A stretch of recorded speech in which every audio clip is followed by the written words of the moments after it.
होनेबल speaker sir, मी महाराष्ट्रातील बीड जिल्ह्यातून बोलत आहे।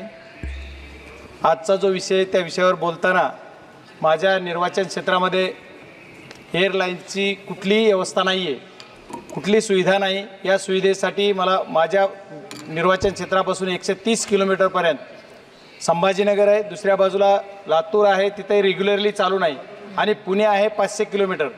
त्याच्यामुळे मला माझ्या निर्वाचन क्षेत्रामध्ये एक नवीन एअरपोर्टची आवश्यकता आहे आणि हे तुम्ही आपल्या माध्यमातून सरकारला आपण निर्देशित करून मला देण्याची कृपा करावी।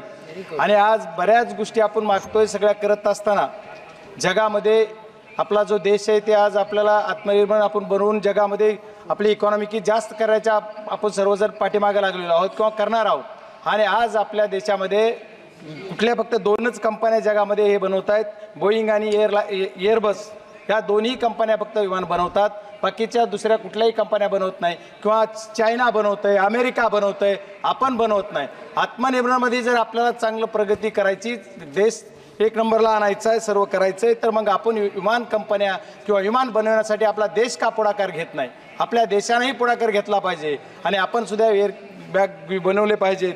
आणि देशातील जी विमान सेवा आहे ही सर्व विस्कळीत आहे।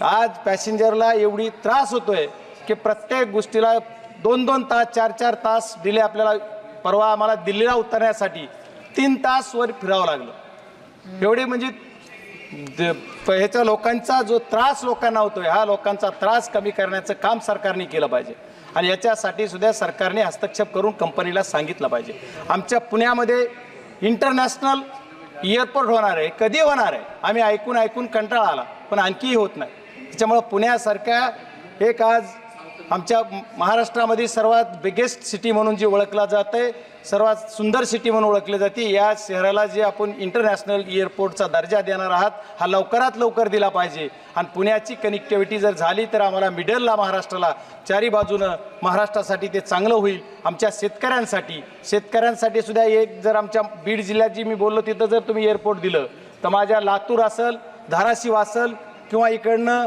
बीड असेल, या 3 जिल्ह्यासाठी खूप चांगल्या पद्धतीची त्याची व्यवस्था होईल आणि आमच्या शेतकऱ्यांना सुद्धा विमानाचा लाभ होऊन आम्ही मुंबई असेल, पुणे असेल, दिल्लीला येऊ शकू। आम्हाला बऱ्याच जणाला दिल्लीला यायचं असतंय, दिल्लीसाठी आपल्याला विमानाची सेवेचा वापर करायचा असतो, पण आमच्याकडे एअरपोर्ट नाही आहे।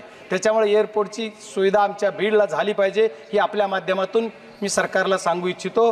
आणि मी आणखी छोटीशी विनंती करणार आहे, मुंबईच्या एअरपोर्टचं जे आपण बघतोय दर 2 मिनिटाला एक विमान मुंबईमध्ये उतरतंय आणि त्याला सुद्धा लाईन एवढी जाम होती, तिथून उतरल्यापासून आपल्याला जरी एकदा लँड झालं तर लँड झाल्यापासून 1 तास मिनिमम आपल्याला एअरपोर्टला जायला लागतंय। ही गैरसोय प्रवाशाची होती, त्याच्यासाठी सुद्धा सरकारनं हस्तक्षेप करून प्रवाशांची गैरसोय दूर करावी अशी मी आपल्या माध्यमातून सरकारला विनंती करतो। खूप खूप धन्यवाद। Very good, thank you.